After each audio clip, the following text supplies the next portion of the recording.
Hi there, welcome to Homekeepers. So glad to have you there. How are things going for you today? Hope they're, moving on up. And I always like to mention those people maybe you've never seen the show before, so we're glad you're here. Hope it won't be the last time, and always a shout out to those faithful people. I have a wonderful guest today because she brought me a present. This is a Passionate Mom t-shirt. We'll be going to be talking about that with Susan Merill. This really could not have a more appropriate guest and what we're going to be talking about for this program. And with this, I said we're going to make a new policy that the guest always has to bring the host a gift. So Susan got the memo, and it's so cute. We'll talk about this logo when she gets up here, but she has written this book called The Passionate Mom. And I think if there's any great need in America today, it would be for moms to be passionate about what they do and all. And this is what this book is about. Susan's husband is Mark Merill, the founder of Family First. And she, I believe, is the founder of iMom. We'll be talking more about that. So this book is one that probably it would be great if you could get into the hands of moms everywhere. You know, maybe your family's already raised, but if you go to a baby shower or something, this would probably be better than a dozen diapers in the long run. So I'm anxious for you to meet Susan. She was on the show years ago. It's good to reconnect with her. She has 5 children, so she knows what she's talking about, writing about. And I'm going to join Stephanie in the kitchen. We're going to make something that will be fun for you to do with kids, whether you have your own kids in, the neighborhood kids, whoever, something that they can enjoy and something that's pretty simple. But one more time, I'm going to offer you this bracelet. It's got a cross made out of crystals with a pearl band, and it goes on so easily. It is so pretty. The orders are really coming in for these, so you better, if you want it, better do it now because they are limited. I can only get so many.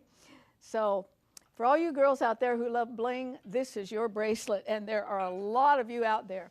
So if you use a credit card or debit card, that's 1-800-229-0059. Or write to me at Homekeepers, and that address is on your screen. It's box 6922, Clearwater, Florida 33758. And the counter almost looks bare, Steph. It does. Yeah, this is excruciatingly easy, if that's a good way to put it. I agree. Mm-hmm. I actually made these for a party that we went to, and I will tell you, they don't last long at all. No. Now, I thought we had more, but you're all smart enough to see how they're assembled. These are these wooden skewers you can get in any grocery store. And it's a strawberry, banana, and pineapple, or whatever you want, really. Whatever. But this is like a banana split on a stick, and that's exactly what it tastes like without the ice cream. Yeah, and then you put it in the freezer because you want them frozen. And then this is... It's dark chocolate. Dark chocolate chips, all melted. And you can put some coconut oil in it to keep it smooth. And not much, though, just a teaspoon or so, teaspoon, but it makes a big difference. Yep. And all we're going to do, I dipped mine because I had a whole bunch, but we're just going to pour it over. I mean, how super easy, and how much fun to get in the kitchen with your kids. I'll make sure it's all covered.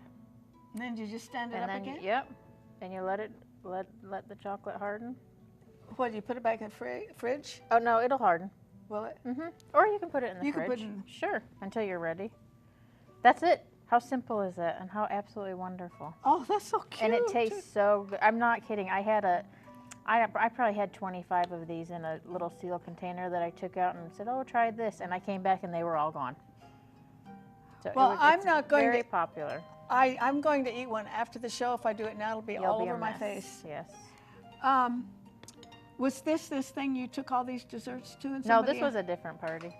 Yeah. Well, you're a party animal. Well, our family gets together a lot because we have a big family, so we're always having different birthday parties or events. So I'm always in charge of some kind of dessert. So Because she had such a big one a few days ago that somebody asked her if she had a dessert store. Because I did a whole dessert bar, borrowed some of your pretty cake stands, made a whole dessert bar with tulle, and it really came out nice. So this is a basic idea that you can could run what you with. like You on could it. do white chocolate. You could do any different fruits that you wanted. Apple would be good with this. Yeah, super easy. How cute. Yeah, and super, super delicious. Yes. Anything with dark chocolate on Well, it. and it's healthy because it's fruit and dark chocolate, and dark chocolate's good for you. You don't have a whole lot. So they're called banana split bites, and really a pretty healthy little thing, and better for the kids than you know, a bowl of ice cream, whatever. So if you want this recipe, that information's coming up on the screen, and we'll get it out to you. And after the show, I'm going to enjoy one of these myself. But stay with me so you can meet Susan, okay?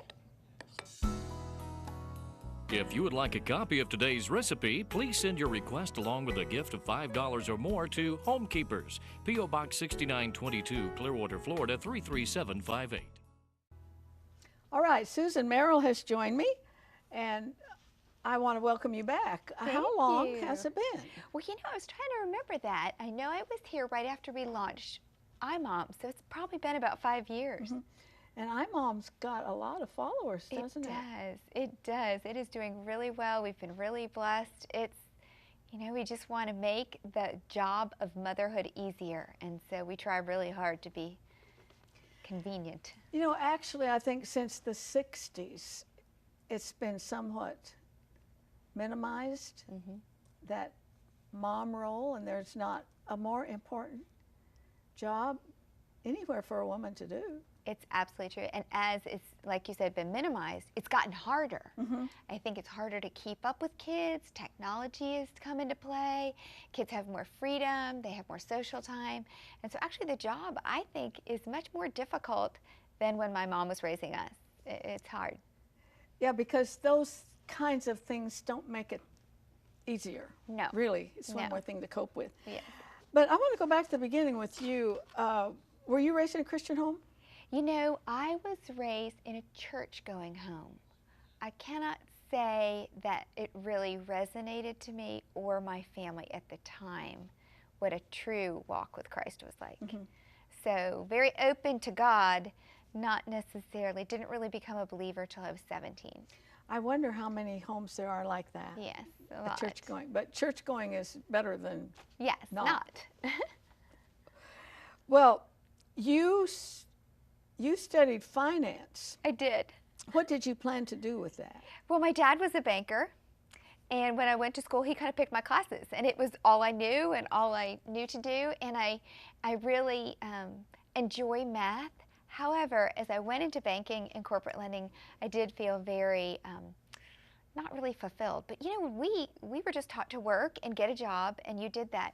And I did corporate lending for a few years, and then was given the opportunity within the same bank to do marketing, which was a much better fit for me, a little bit more creative. That's a long ways from runny noses, Coles, kids, 5 kids. Exactly.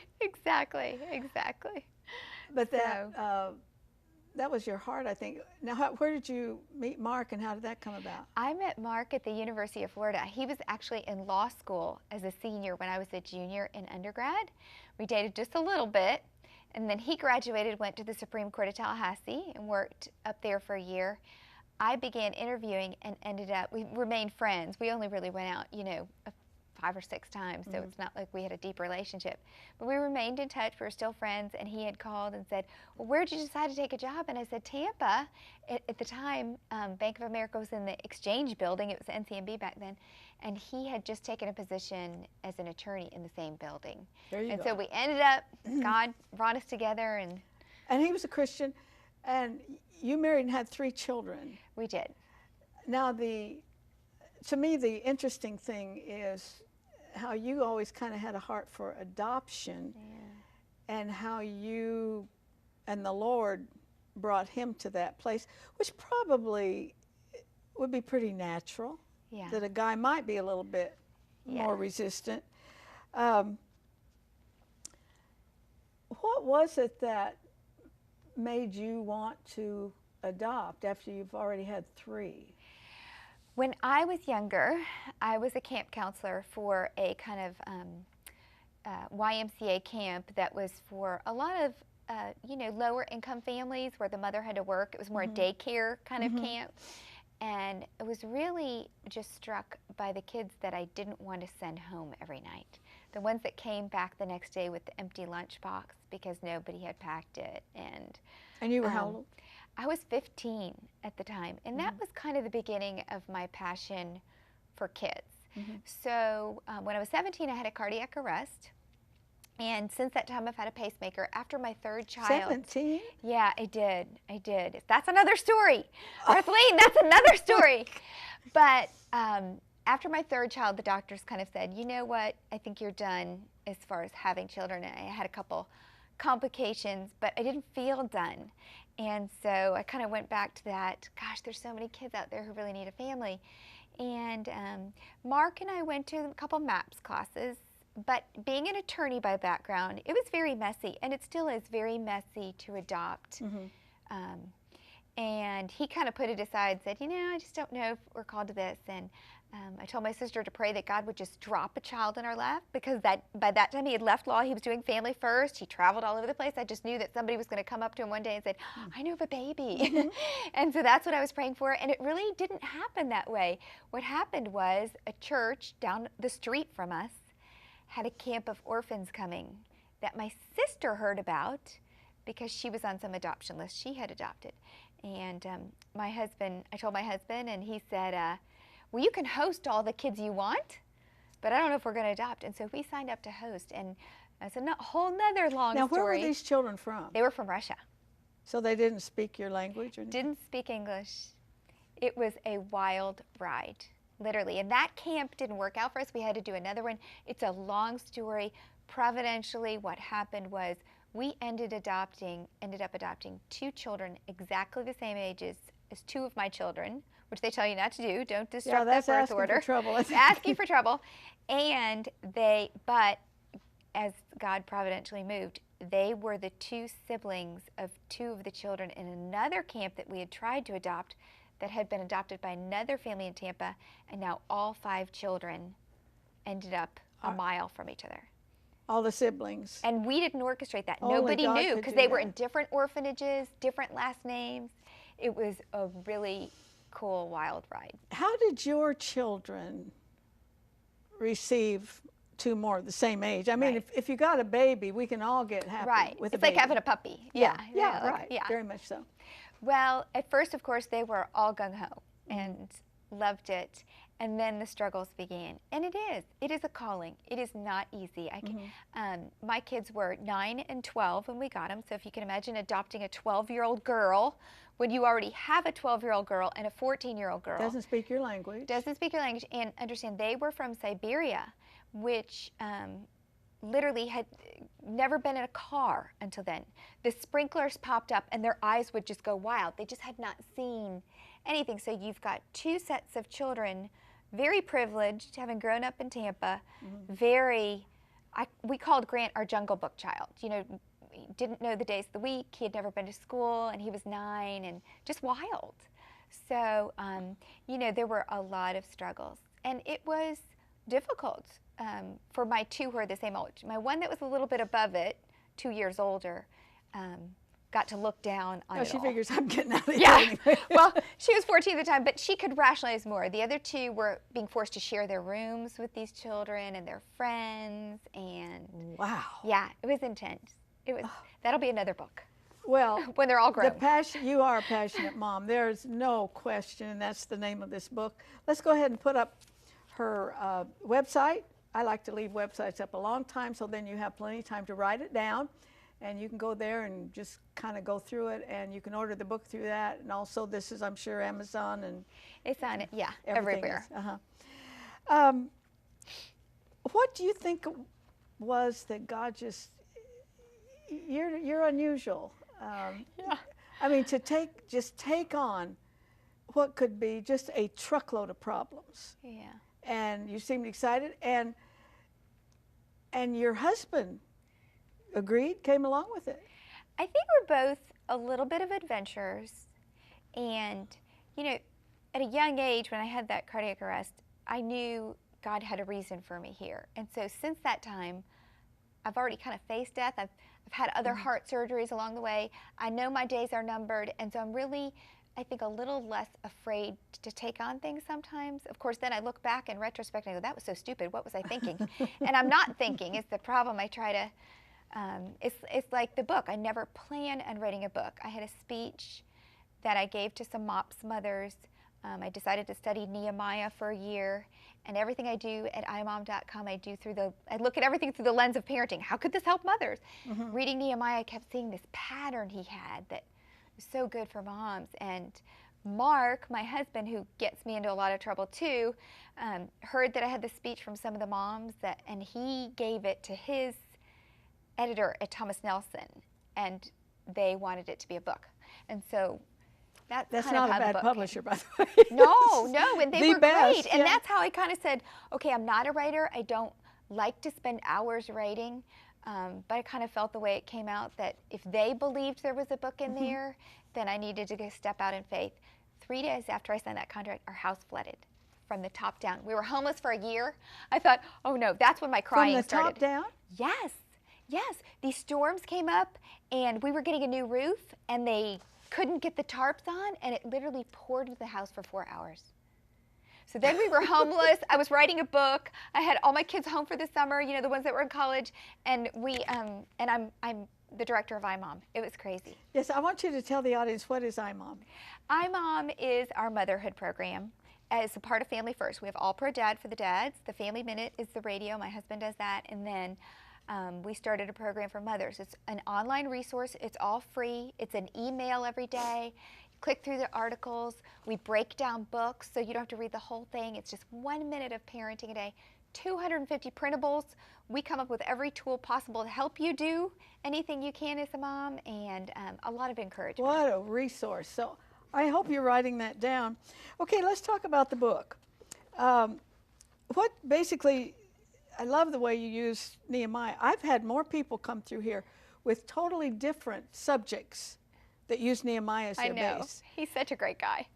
And so how do you make that story just the center that can give moms, boy, almost as much guidance as they need?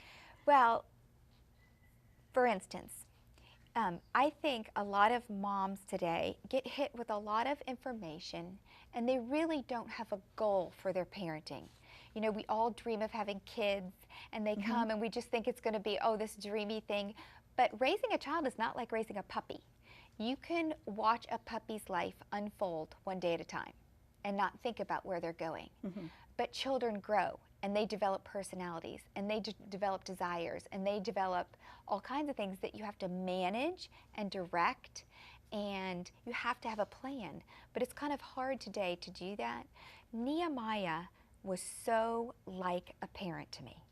He's sitting there just doing his job, and he hears from his brother that God's children are in trouble, and he weeps. Just in the first 4 verses, he weeps. And I think as moms, we hear that children are in trouble, and we weep with passion. We have that passion, but we don't know what to do with it after. And that's where Nehemiah kicks in as an example. He downloads that passion into prayer. He prays until God opens a door. He develops a plan. He prepares for the plan. He executes the plan. He perseveres through problems. All those P's in there. And so I had a lot of fun in my personal studies just breaking that down and going, this guy knows how to perceive. Are we really perceiving as mothers? Or are we so busy doing the technology and getting our kids in academics that we're not really hearing what they need? And if we don't hear what they need, how can we ponder and pray about it? And they're not all alike. All mine are different, all 5. So you try to crawl right inside their little brain and see how they are perceiving things. When I get home early enough, and maybe once a week, I'll see Dr. Phil. And he is always saying, and I remember this, perception is reality. So if you can see what your children are perceiving, it might not even be true, but it's reality to them. And this is where I think God can really give a parent wisdom. He says, train up a child in the way that he should go. Right, right. They're going to go all different directions. Right. But it needs to be his plan. And now there's a lot of pressure to put kids in the path that the world says they should go. They have to do sports. They have to do academics. They have to do this. And, you know, that is the beauty of homeschooling. They get to explore a little bit more. Did you do that? I have done it all.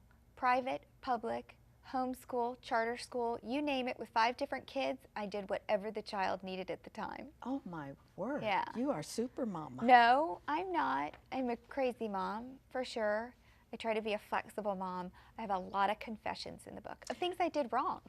I think, though, I've seen that with my own children, where there have been times, because my children are grown with children, of course, and they looked at this situation. There were times that both families did some homeschooling. Yeah. And people need to be open up. There's so many really avenues and opportunities they can do. I want to go over these. You got 10 P's. Yes. Okay, we'll go over them. Perceptions, number 1. Ponder. Ponder. What do you ponder about?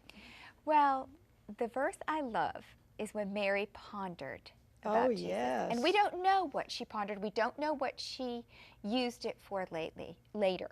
But I do know that if you don't ponder about your child, who will?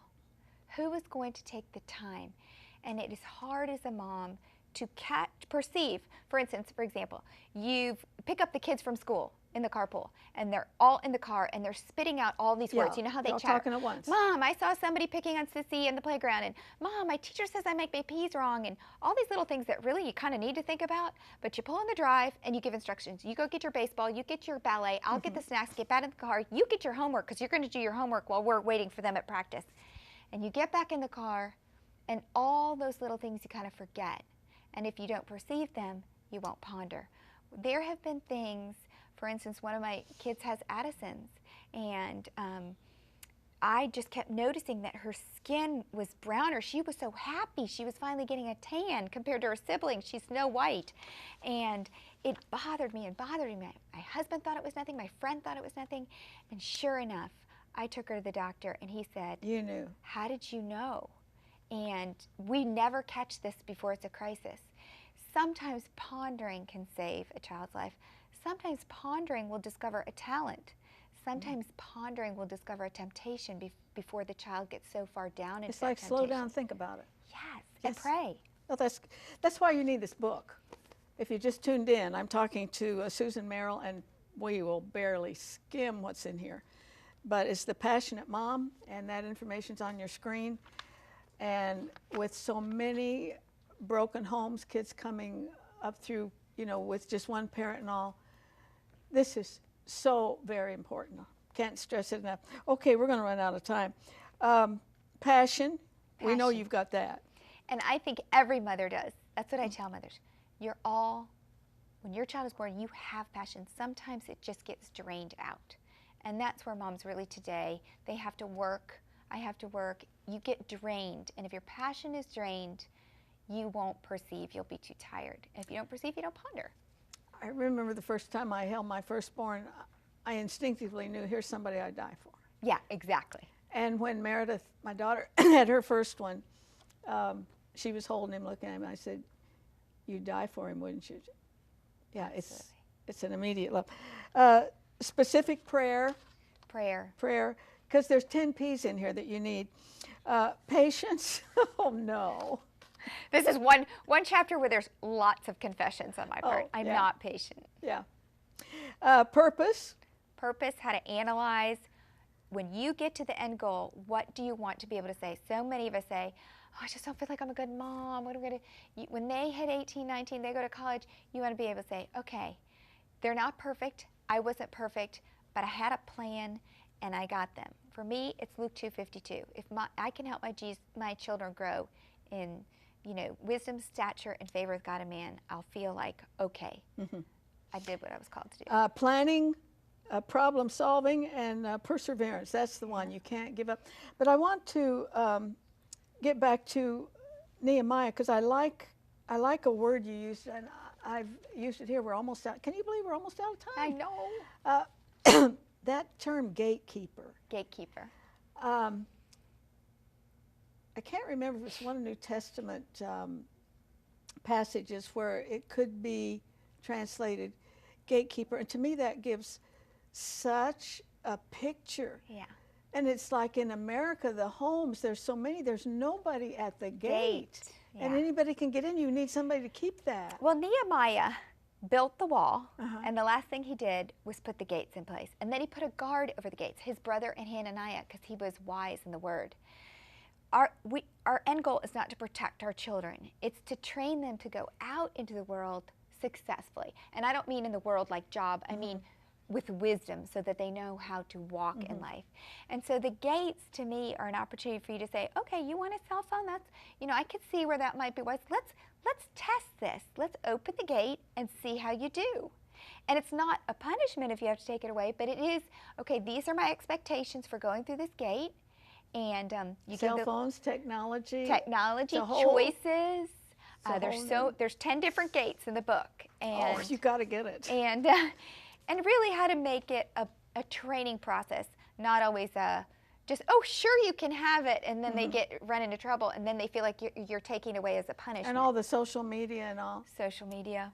Oh, Susan, that is so good, and we're so out of time, but you need somebody at each of those little gates that can teach them the right way, because whatever it is neutral. It's what we do with it. Exactly. Hey, don't be so long next time. I know, Thanks for the book. I know. It's wonderful. And you're so close. Oh, that's right. That's right. Yeah. Just over the bridge, and you come and see us.